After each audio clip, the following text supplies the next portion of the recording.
now 2:23. This is a meeting of the Town of Brookhaven Industrial Development Agency. It's Wednesday, December 7th. Following board members are present. Mr. Pally. Here. Mr. Wachowski. Here. Callahan. Here. Ron. Boom. We have Mr. Grucci. Here. Potter. And Ms. Scheit. Here. And I'm here. Minutes of our meeting of June 8th of 2022 have been circulated to everyone. I have a motion to accept. So moved. Second. Second. Any comments, criticisms, corrections? Hearing none. On the vote. Ali? Yes. Polakowski? Yes. Mr. Callahan? Yes. Ron votes yes. Motion carries. Minutes are accepted. Lisa, on the subtenant act? So we realized that our subtenant application hadn't been updated in quite some time and probably needed a little bit of attention. So we worked very closely with Bill and the team at Dixie Body and Howard and Annette. Everybody reviewed the application a bunch of times, and what you have in front of you is the end result. But some of the formatting is funky. I was gonna get it all cleaned up, and then I thought, what if we have a few other things that need to be cleaned up any further? We could handle that after the fact. So does anyone have any questions on the subtenant application? Hearing none, take a motion to accept the modified subtenant application. So moved. Second.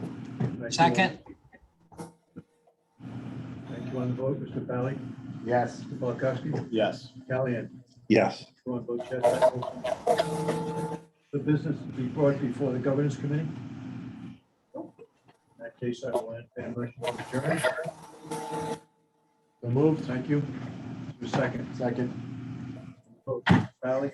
Aye. Polakowski. Yes. Callahan. Yes. Ron votes yes. Adjourned. Next, we will move to the meeting of Town of Brookhaven's Industrial Development Agency. Wednesday, December 7th. It is 2:26. The following members are present: Pally, Polakowski, Mr. Callahan, Mr. Braun, and on the Zoom, Mr. Trotter, Mr. Scheit, and Mr. Grucci. Thank you. I will turn it over to you. Okay. Included in your package is the operating results through October 2022 with comparison to budget. I just want to mention that during the October, we actually had 5 applications received. That's what's included in the revenue for the month. The monthly expenditures were in line with what we budgeted. So year to date, we're still in the red, but I just want to mention that. And we have had movement probably weekly with the different banks that we work with, that they're increasing our interest rates. So that's a positive note. Are there any questions about the operating results for the month and year to date, October 2022? And there's a possibility we could still be in the black by the year end, depending on a couple of closings that could happen during the month of December. One other thing, I just want to talk about the timely payments. All the payroll taxes and the related withholdings have been paid timely in accordance with federal and state guidelines. All regulatory reports have been filed in a timely fashion. Thank you. Questions for Lori? Motion to accept our report. motion, Frank, Second. Gary. I think the motion's got to come from the forum. oh, excuse No? me. It's not? Okay. Thank you, Frank. On the vote then, Mr. Pally, Yes. Polakowski, Yes. Callahan, Yes. Ron votes yes. Report is accepted. You want to move down to resolution? Nonetheless. They can Yeah. vote, yeah, okay. It still passes though. So I am going to take a couple of things out of order. We have some guests here, so I'm going to move ahead and take the Sunrise Wind resolution first. Just to remind everybody, this is the cables portion of the Sunrise Wind project, the CBA and the pilot and the transcription of the public hearing that we held a couple of weeks ago were all in your packet. There were comments at the public hearing. They were included in the transcription, and this is a final authorizing resolution. The one thing that, so we've held this up before the last, but now they finally received their Title VII approval from the State Public Service Commission, which also is the environmental review for this, so they're now fully licensed, ready to go. We still have some issues with real estate closing. However, we're going to sign and execute the lease and project agreement. So that they can get their sales tax exemptions or whatever. And then we'll record, we just need to get the lease and project agreement and all the everything recorded. Before that. Lease and project agreement now, so they get the sales tax, so it's a long lead time. Any questions from the board? Entertain a resolution, please. Thank you. Is there a second? Second.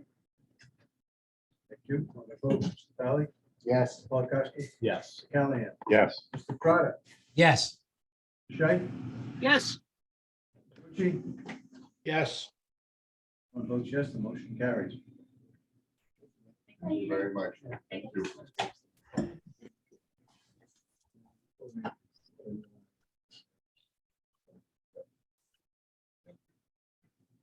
Okay, so now I'm going to take things back in order. So let's start with the Port Jefferson Commons application.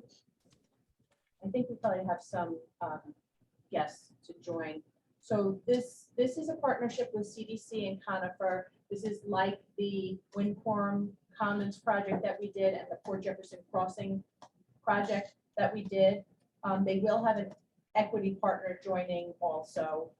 And they are proposing a 53-unit affordable housing facility with about 2,700 square feet of retail on a little over half an acre on Main Street in Upper Port Jefferson. It's just adjacent to the Port Jefferson Crossing project that we just completed, which is just adjacent to the Port Jefferson train station parking lot.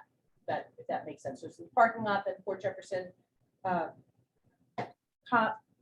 Port Jefferson Crossing, and then the proposed Port Jefferson Commons. They plan to demolish the two existing blighted vacant buildings and replace them with about 79,000 square feet, which will include 21 bedrooms, 33 two-bedroom apartments, and it's for households earning between 30 and 90% of the AMI. About 15% of the apartments will be available to people who have physical disabilities and traumatic brain injuries. 5 units will be designated for mobility impaired residents, and 3 units will be adapted for hearing and vision impaired residents. It's going to create 1.5 full-time equivalent positions. It's a $31.6 million project, and they are requesting a mortgage recording tax exemption, a sales and use tax exemption, and a 30-year pilot. Oh, so although there will be retail in this facility, we have found over the years that it's better for everybody involved if we are not involved in the retail portion of these projects. So they will get a full tax bill from the village in this case for that, what did I say, 2,700 square feet of retail. That portion of our project is excluded from, that portion of the project is excluded from our project. Anybody have any questions? Amy, is there anybody on? I'm sorry, Lisa, nobody on my list is on right now. Okay. Okay. So how's the village feel about the project? They good with it? The village, I'm pretty sure that they have all their approvals already. for the Oh, village. so, okay. I would imagine, like I was talking to Fred earlier, what it looks like. I mean, First one's finished. I don't know Yeah, it whether looks any nice. occupants there yet. I don't think so, but it still looks a lot better than it did before. Yes, it does. Yeah, yeah. Need a motion to accept that application? So move, Gary. Thank you. Is there a second? Second. Thank you. On the vote, Mr. Pally, Yes. Mr. Polakowski, Yes. Mr. Callahan, Yes. Mr. Trotter, Yes. Shay. I don't need to recuse, do I? CDC is involved. Yes, why don't you do No, that? let me Thank- recuse. Thank you. Mr. Grucci, Felix, Felix, you're muted. you're muted.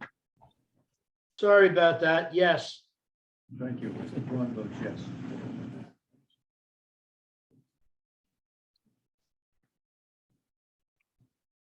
In that case, I will recuse as much as I'm on the CDC's advisory council. The motion carries. Thank you, Jeff. The next item on the agenda is GGV Grove Apartments LLC. You actually saw a very similar application a few months ago, actually in February. This is a partnership with Georgia Green Ventures and Polka LLC. A very similar project came to you guys in February, but the principles have changed. And just to remind you, they are proposing to construct just a little over 64,000 square feet of affordable housing. It'll include 55 units on 2.8 acres at 400 East Main Street in East Patchogue. That's the south side of Main Street and east of Grove. 17 units are proposed to be set aside for domestic violence victims. The proposal is to create 7 full-time equivalent positions. It's a $33.7 million project, and they're requesting a mortgage reporting tax exemption, a sales and use tax exemption, and a 32-year pilot, but that includes 2 years of construction. I know we have representatives from the project on the Zoom if anybody has any questions.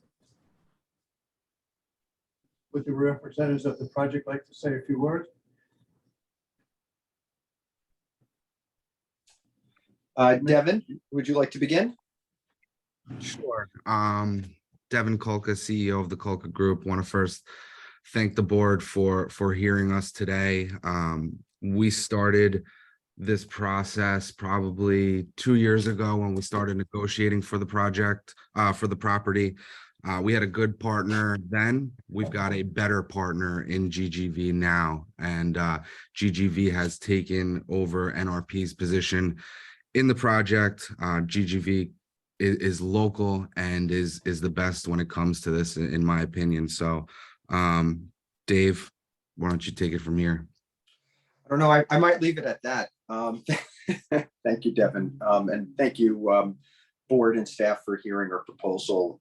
As Devin mentioned, we have some slides on some GGV stuff. I don't know if it's necessary for you guys to see that, but we're a local developer, as Devin mentioned, based in Jericho, started the company, with trying to bring housing resources to Long Island. Grew up here my whole life, had worked for an affordable housing development company, worked on a lot of states upstate, worked on a lot of deals upstate, worked on a lot of deals in different states, and ultimately, would hear and, whether it was friends or family, about the need for quality, affordable workforce housing, or in some instances, seniors. So, we're as far east as East Hampton. We're in Southampton, Riverhead, and, all the way to Coney Island. I'm up here in Westchester right now. So any questions about the project? I would say it's been great to join this team, working with Kolka, and the design that had already been largely in place. We're really excited about this project. I have to tell you, it's pretty amazing over 10 years what the town and East Patchogue has done as a community to get to this point. A lot of effort has gone into the rezoning, the sewer connection, or the sewer extension rather, and then ultimately the site plan approval and the revitalization that's going to take place. And we're just excited to be here and to be a part of it, and look forward to moving the project forward. When would you hope to get the shovel in the ground? Next summer. We think that with where the project stands with site plan approval, we submitted for financing yesterday to the state. Everything is largely in place. Devin didn't get a chance to mention it, but as developers, we're property managers. We'll collaborate with Kolka on the GC side. We're progressing towards getting to a building permit. We believe this project checks a lot of boxes, and we would like to move it along as quickly as possible. And construction period 18 to 24 months? Correct. I see that you have an expectation of workforce of about 7 employees. Is that correct?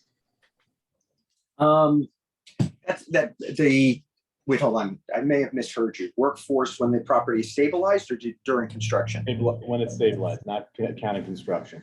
Yeah, so that's true. So that would consist of our own property management staff. Then there's 1,000 square feet of retail. We have already garnered 2 letter of intents, one from a coffee shop that's in our Southampton development and one from I think it was an interested pizza place. So there would be some staff members from our on-site property management, the 1,000 square feet of retail, and our non-for-profit partner, New Ground, would also have some staff there in some civic space. Why do you need benefits from the IDA?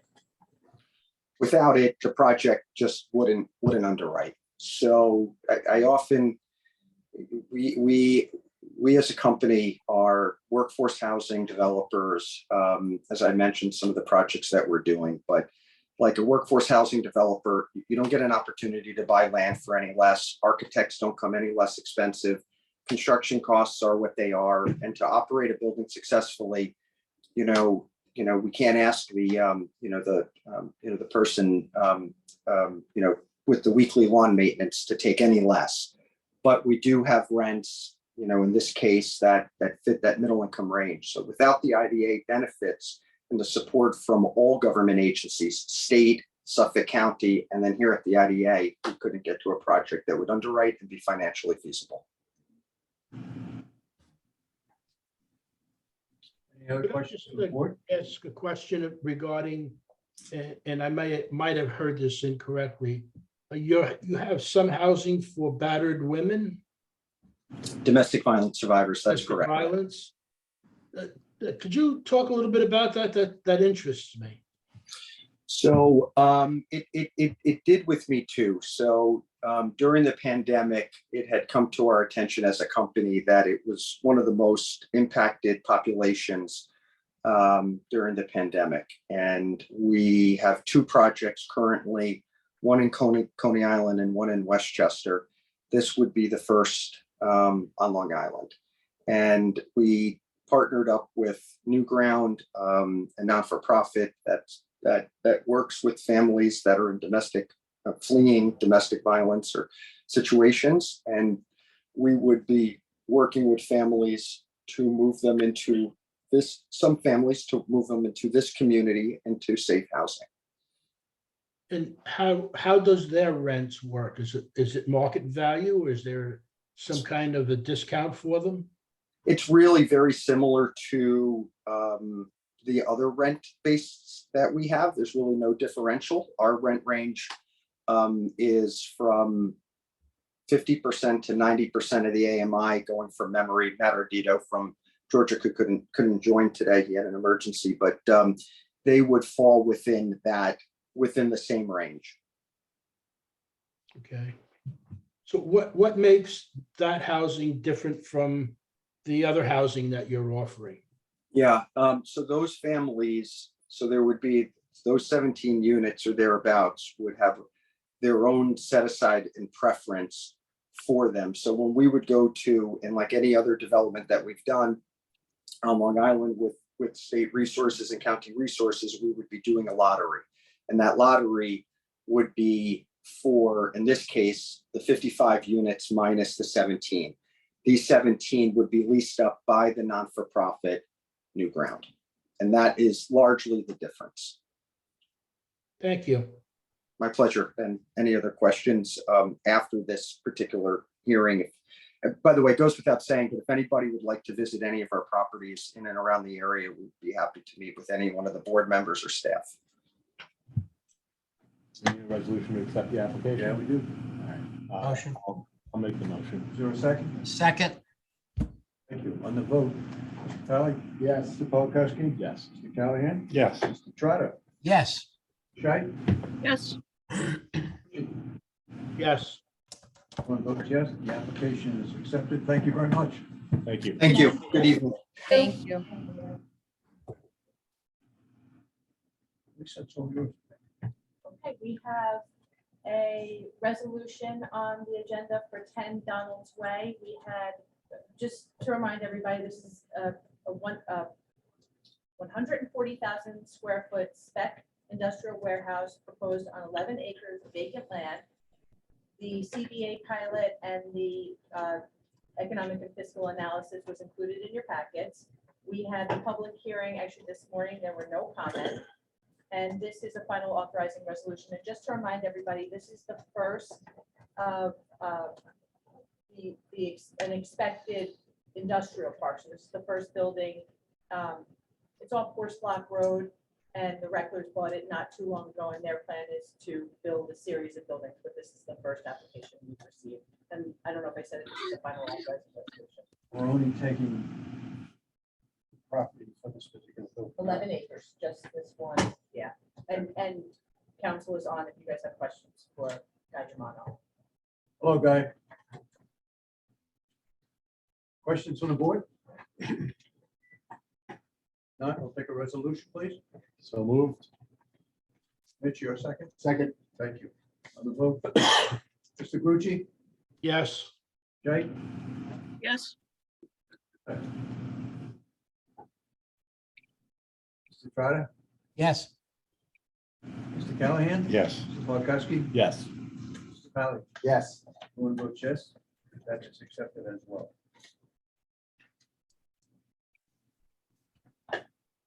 Okay, the next item on the agenda is American Organic Energy. We received a letter that was in fact included in your packets, informing us that the cost of the project has increased by about $20 million, bringing it to $120 million. It's, I guess, an amendment to the application. So I just, right, it's just, we don't have to do a new public hearing. There's no new benefit. It's just an FYI and amendment to the application. So no resolution? Just accepting. I have a question. Is this the project that's been floating around for quite some time? Working on 8 years. Is it aerobic or? Yeah, so when's the shovel on the ground gonna be? We did. Oh, did they? Would you have to do a resolution to accept the amended application? Yeah, we're gonna have to, there definitely would be a resolution, but no new public hearing. So they start- At the meeting here, we just received updated mortgage and loan agreement from the lenders council as well as updated report and survey. Some agreement, so we're moving ever so slowly towards the budget. So this will come to fruition soon?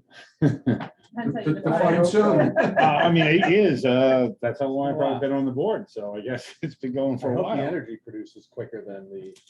Right, I mean, I think I remember when the attorney and the owner came in our conference room and talked to us about it. Quite some time. It wasn't a total groundbreaking, but they did have a sort of a celebration last spring.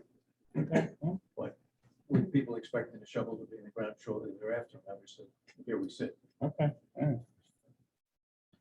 So I'll entertain a motion to accept an amended application for a slightly larger amount. So moved. Second? Second. On the vote. Pally? Yes. Polakowski? Yes. Mr. Callahan? Yes. Mr. Shea? Yes. Trotter? Yes. Mr. Grucci? Yes. One vote yes. Thank you. The next item on the agenda is a letter that we received, also an amendment to the application. The letter is included in your packet. It's for East Setauket Energy Storage. This is a Savion project. They are requesting an amendment to their application to change their pilot from 20 years to 25 years. Why? Can you hear me? It's Howard. Howard is counsel for the project. Yeah. And I believe Drew Gibbons and Matt Steidel and Rob Panacci is also available. A month before last, I believe we submitted an application on another battery project. And we correctly filled out the application to say for 25 years, which is the maximum under the UTEP, and which was accepted by the board. We should have requested it at the inception on this project, and on the next project that we have, to ask for the maximum because of the nature of these projects. As I explained to Felix last time, these are brand new projects. These are projects that the state is asking for and to assist with our electric needs. And it's difficult financially to make these projects work and to encourage investors and lenders to get involved because of the unknown factors involved. So lengthening the pilot will enable them to have more interest in their investors and by their lenders. Questions? Just fits within the UTEP, you said? Yes. Yes. Yes, And it we've does. done it before? Yes. They have all necessary town permits. The project's not ready to proceed at this juncture. It Oh, will. okay. They are still proceeding. They have a number of permit approvals that be over and above the town's requirements that I'm not actually involved with. But in connection with the battery itself, and I can't really speak to that. I don't know, Matt. I don't know if you're available. If you could briefly explain what kind of permits are required, because I'm not familiar with those. Or Rob, maybe. Somebody's there and muted. Well, Matt, I see you just joined. This is Drew Gibbons with Savion, the company developing the project. And yet the New York requires a state permitting process that we're going to be going through in the coming year. So there's another project that's on the agenda that's currently in the middle of that process. And there's a land use application in front of the town. And we'll be going through the same process with this East Setauket project as well. How long is the process for the state going on? Fred, I didn't hear that. I'm sorry. How long is the process to get the permit from the state? Hey, Matt, I think you're on now. I think that's about 12 months from submittal to approval usually, but I know there's some variance there. So this is quite a long way from breaking ground. Yes. Yes, but we are bidding these projects and requests for proposals and looking at commercial opportunities. And I think as Howard kind of hinted at there, these projects are economically challenged at this stage. I've been developing solar projects for about 15 years now, but batteries just for the last few. And as far as the cost curve and the economics go, batteries are very early days and on the high end, whereas solar panels are commodities at this stage. So in order to get commercial agreements with utilities and others, we need to be competitive with the other projects that are on the market. Questions? This project meets town zoning requirements for the site? Yes. Question for Lisa. When we make the extension of the time for the benefits, how does the other jurisdictions get notified, and do they have a right to voice their concerns or support? Felix, we haven't held a public hearing yet, so when we do the public hearing, we will present it to the taxing jurisdictions and the general public, to everybody, as requesting 25 years. Gotcha. So it's not an extension, it's just a change of their application. And so the public hearing will be clean with just one set of information. Thank you, Lisa. Welcome. Anyone else? May I have a motion? So On the vote, Mr. Valley? Yes. Mr. Polakowski? Yes. Mr. Callahan? Yes. Ms. Scheit? yes, yes. Carter? Yes. One vote yes. Accept. Next, thank you, everyone. The next item on the agenda is Yaphank Energy Storage LLC. This is another Savion project, and this is the exact same request that we just had, just a different project. So again, requesting an amendment to the application from a 20-year pilot to a 25-year pilot. I have a motion. So moved. Second. Any questions on this project? Hearing none. On the vote, Mr. Pally? Yes. Mr. Polakowski? Yes. Mr. Callahan? Yes. Ms. Scheit? yes, Trotter? Yes. Rucci? yes. Votes yes. Motion carries. Thank you, gentlemen. Thank you. Thank you. Thanks. The next item on the agenda is a letter that we received from our Back to Lac project. Just to remind everyone, this is a 150,000 square foot facility that's currently under construction in the Shirley Industrial Park.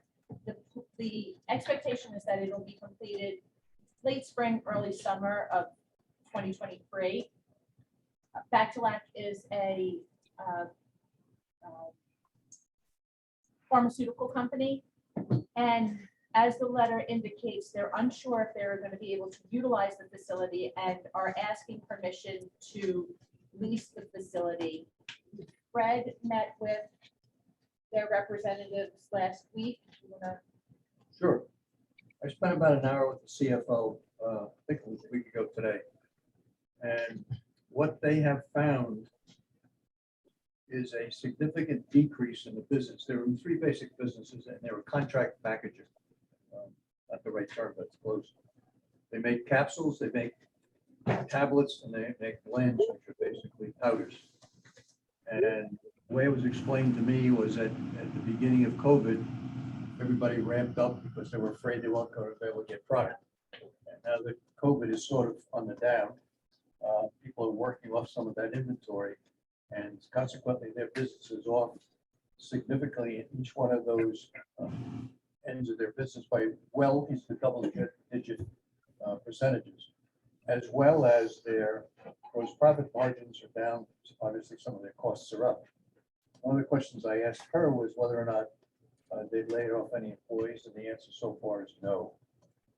They rent 2 or 3 different facilities in Hauppauge, and the intent was to move everything out to the Shirley Industrial Park as those leases came due. At this point, as Lisa mentioned, they're concerned about their ongoing business. By the way, they financed this all out of existing cash so far. The building has not been financed separately. As Lisa said, it's supposed to be done late spring, early summer, and they're asking permission to lease over a portion of that building until this returns to some degree of normalcy. I guess is the best way to put it. So they'll be leasing part of the building, they'll be using the other part of the Yeah, building? it's the way it was explained to me, is the building's got a mezzanine. It's not currently structured as to be broken up into pieces, sublet. One of the questions I asked is whether or not the business stayed where it is, would they consider a lease with an option to buy for some other purchaser? Or tenant to a purchase. That has not been considered yet. They are talking to people. Referred to a short-term lease, maybe 3 years. I'm not sure why somebody would want to lease a building of that size for a short period of time. I did express my feelings about somebody such as Amazon. Anybody's been in that park recently? Amazon bought a lot diagonally across the street from where the facility is that they operate. Not enough. There are cars all over the street in that industrial park. And I would hope they probably have to come back to us with a subtenant application. She's also been given a copy of our warehouse distribution survey, as well as a copy of the subtenant application, so she would know and the company would know what we'd be looking for. So at this point, we're just looking for a nod from us that if this happens the way it's been laid out to me, that we might accept a subtenant. That subtenant's got a significant number of employees. Maybe they would come in under what they originally put on their application. If not, we probably have to adjust our part.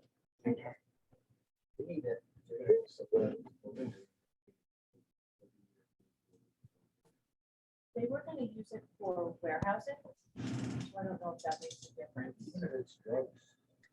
Yeah, maybe. My understanding, you're using it for. Fred, percentage wise, how much is the subtenant taking? much too early. They can't do anything until we sort of give them a nod to go look for a tenant. They talked a little bit, but nothing specific at this time. Is there anything in our, I guess, rules and regulations that the person or the entity that had originally gotten the benefits needs to be the majority user in the building?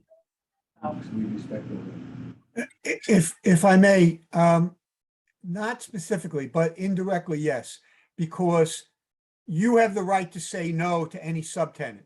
So if it doesn't meet your approval, let's say the percentages of square footage being taken, that kind of thing, you could determine that you don't want to support it.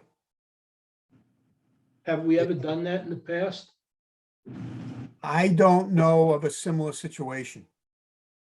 What was Felix's question? That's what happened. My question was, Lisa, when we give benefits out on a project, and it's for the entire building and the use that's in it, and then they come back and ask for a subtenant, and the subtenant is occupying more space, more square footage than the original applicant was.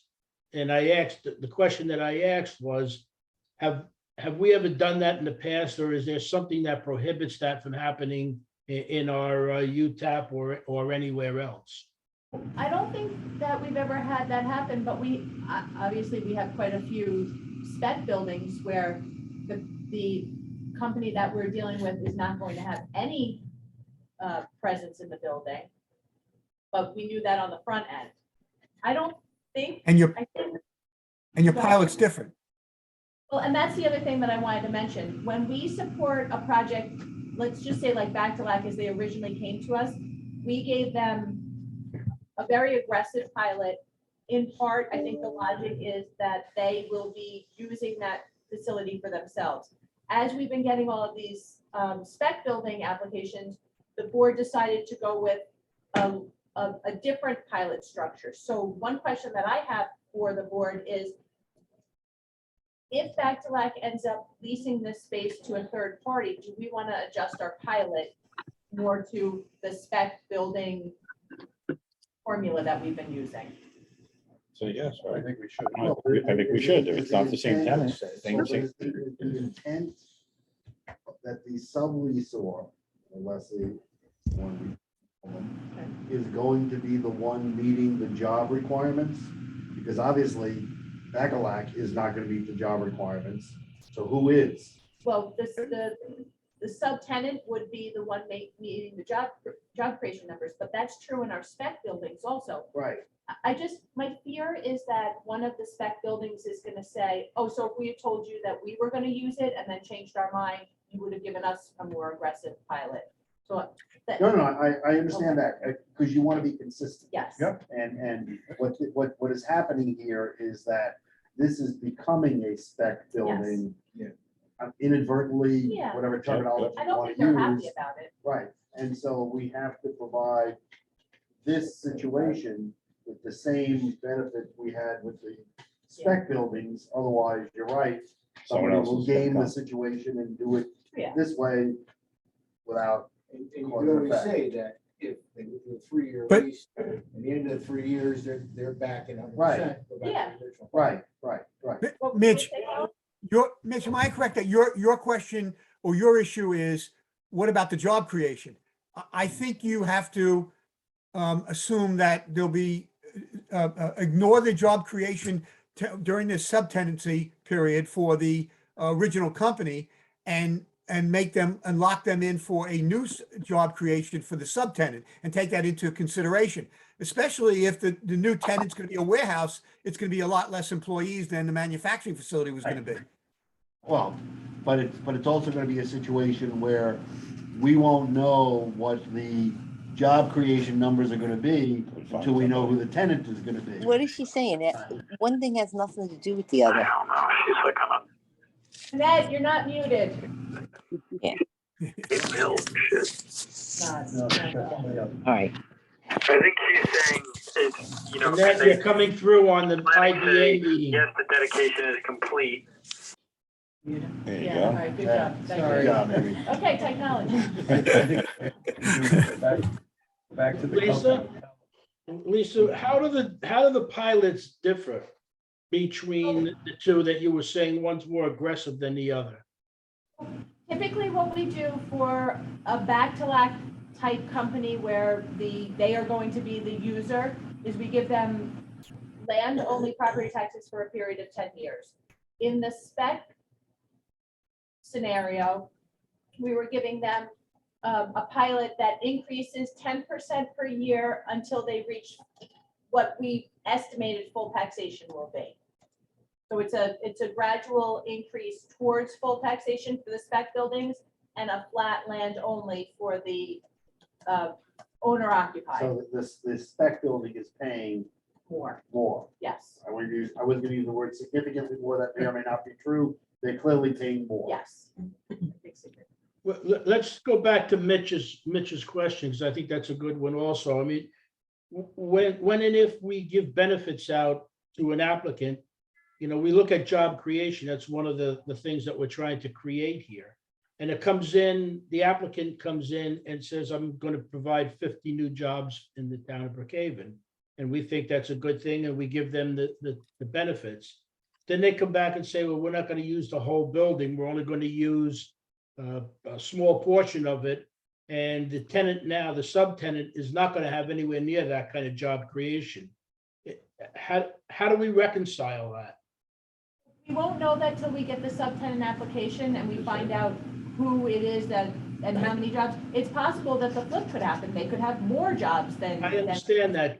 I understand that. That's my question is, if it happened the way that I just explained it, what is our reconciliation to the fact that we gave benefits to an applicant who was supposed to produce 50 jobs and no jobs near that is going to be created? We would change it. Yeah, Change the pilot. We could adjust the pilot. We could adjust the job creation numbers. You have the flexibility to handle it as you see fit. You might say, well, this original project came in and told us they'd have 50 employees, but we would have been okay with them having 30, which is what in this made up scenario, the subtenant is going to have. And so we're okay with it. We feel comfortable with this. So it's a bridge that I think we're going to have to cross when we get to it. So at the moment, we're not doing any of that. All we're saying to them is, go out and find a tenant, and when you find a tenant, We'll come listen. back and talk. Yes. and talk to us. That's basically what we're doing at the moment. But yes, but I'm going to tell them also, be aware that your pilot is probably Yes, going to yes, adjust yes. for the period of time that you have the subtenant. You know, we have to see what they're actually bringing us, because they might come back and say the subtenant's going to use 20% of the building, and we are going to be able, I don't think that's going to happen, but we'll be able to use the lion's share. So it's going to be sort of dependent. They just really wanted to find out if this is something that you guys would even. Well, it's a lot better than leaving the building unused. Yeah. So Yes. whatever it is. But in order for us to truly say that we're going to consider it, we need to, at least I would anyway, need to know what the possibilities would be if the job creation numbers weren't created. Do we claw back from who? From the subtenant? Do we claw back from the applicant? If indeed a clawback is necessary. So Felix, when we get the subtenant application, we'll make those determinations. Right now, we're not setting anything. We're just telling them that we're okay with them considering this as a possibility. If that is in fact what I'm hearing from everybody. But shouldn't they know the dangers? Yes. That we- 100%. Lisa just said that that's what we're going to do. In all honesty, I already told them that, you know, as far as I could tell, best case scenario, is you left the pilot as is. Worst case scenario, you guys said, no, we're terminating you and we're clawing back. So I gave them the two ends of it.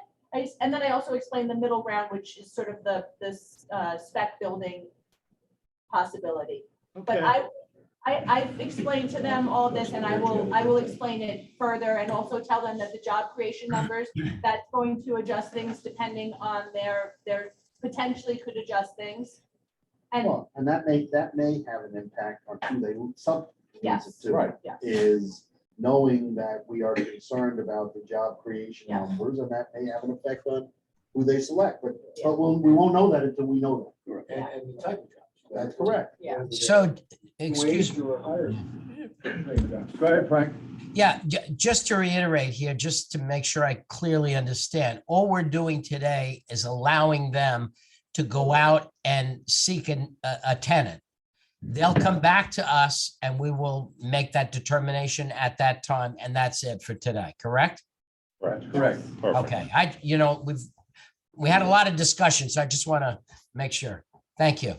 You like a motion I don't think so. I don't think. I think we just need a consensus Yes, that, yeah. that, We'll yeah. be willing to hear them when they come back. Yeah, I good. know, I know what my Marching marching orders. orders are. Yeah.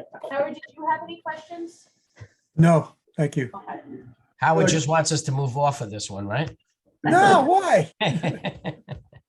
George, your comment about 51% occupancy, that's an old SBA standard, which I Yes. think is still in effect.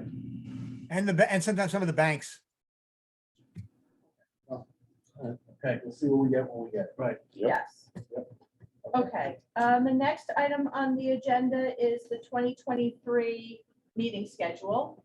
So we went through a whole bunch of, we looked at so many different factors on the calendar.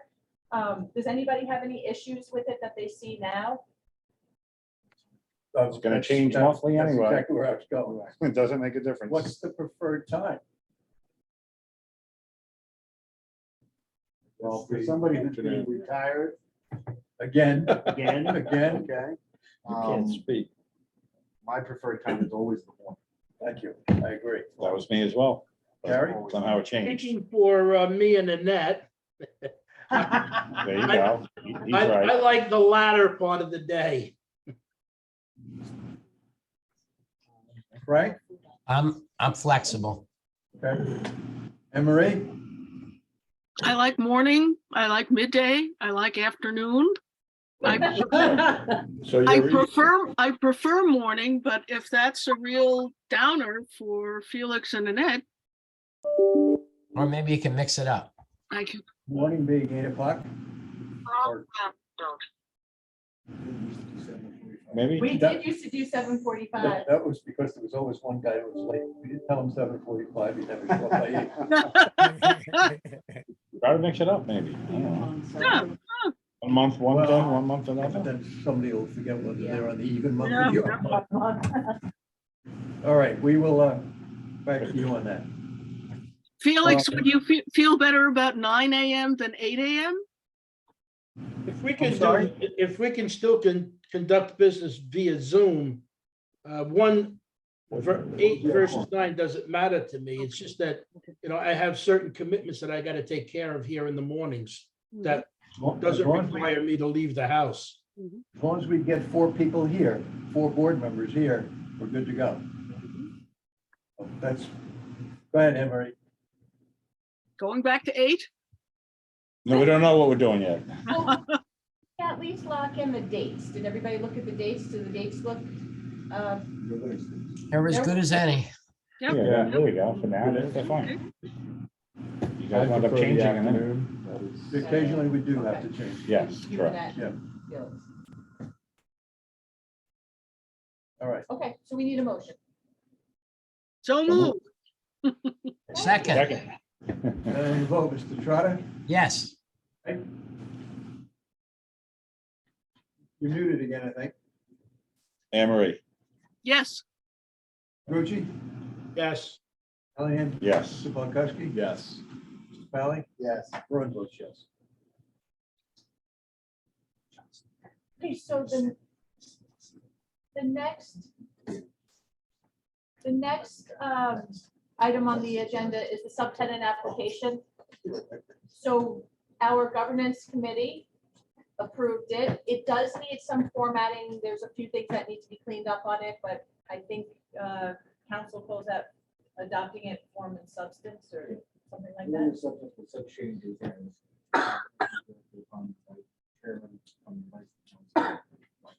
You like that? Okay, so if everybody's good with it in general, basically, then I would ask that we we adopt the subtenant application.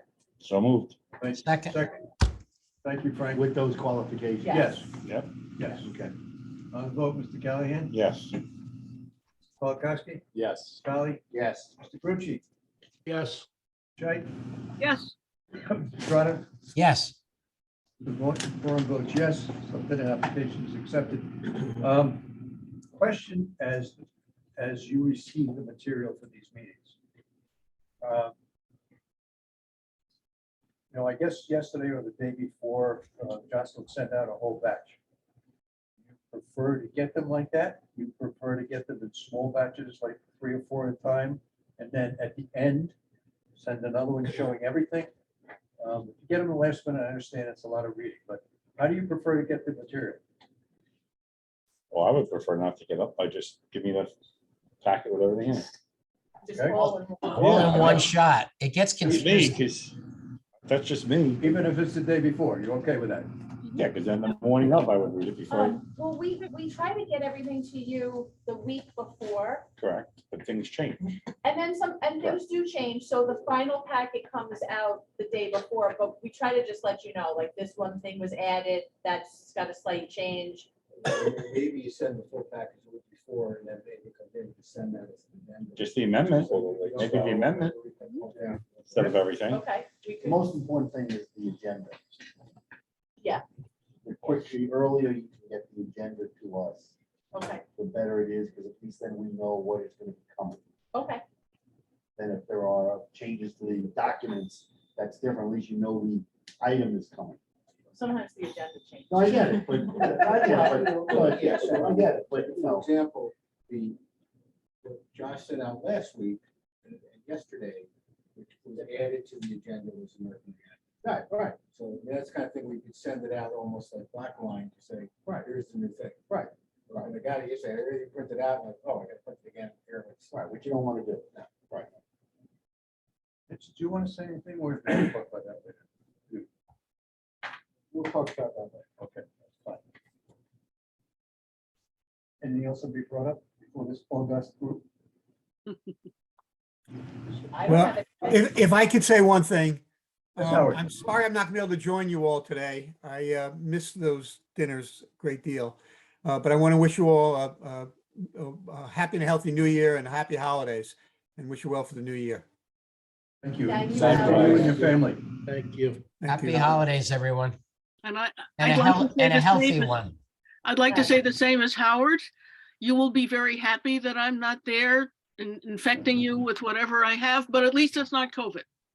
So many good wishes for the holidays and a good new year. Feel better. You too. Feel better. Thank you. I'll add my voice to that as well. I miss being part of the social gatherings that we've had, especially, at the meetings and then at the dinners. So I wish you all a very enjoyable evening and a very Merry Christmas, Happy Hanukkah, or whatever religious services that you celebrate during this time of the year. Thank you, Felix. Thank you. Have a great holiday. Thank you. Well, Fred, if there are gonna be people who are not gonna be there, I Yeah. guess I should discuss. And I it. don't think there's anybody outside the group that's on it. No. No, but it will be recorded and posted on our website.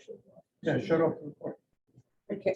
Can we adjourn the meeting? Yeah, Yes. vote to adjourn the meeting. So moved. Second? Sorry. All those in favor? Aye. Bye. Aye. Unanimous. Okay. Happy holidays, guys.